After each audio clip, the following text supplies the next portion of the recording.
Lord, please bless my plans for my family. Panginoon, maraming salamat sa laging pagbibigay ng mga araw na puno ng blessings. Salamat sa proteksyon mo na lagi kong kasama para sa akin at aking buong pamilya. Thanks always for your provision, your guidance and protection. Thank you also, God, for faithfulness and love for us, Lord. Panginoon, i-bless niyo po ang aking plano sa aking buhay at sa aking pamilya. Alam ko po na lagi niyo akong pinoproteksyonan kasama ng aking mga pangarap.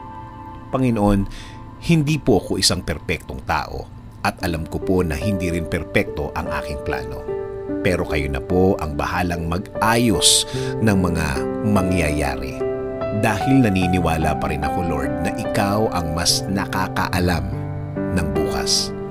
Alam ko po, Lord, na marami po akong dadaanan para matupad ang aking plano sa aking buhay.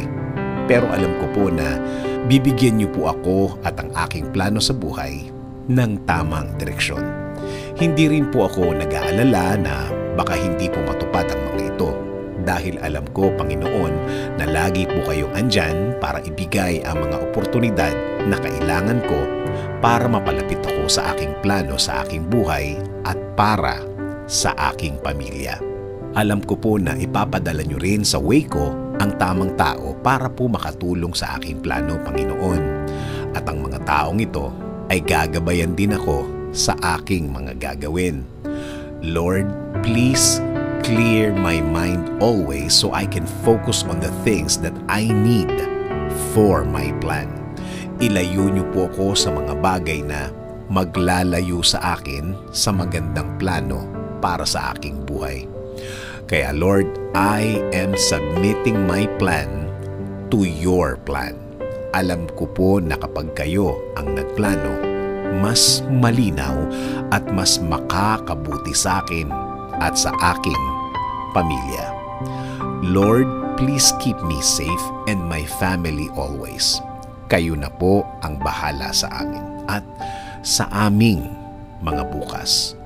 Kayo na rin po ang bahala, Panginoon, sa aming bayan. Patuloy kaming magtitiwala at maniniwala sa inyong grasya, Panginoon. This is our prayer.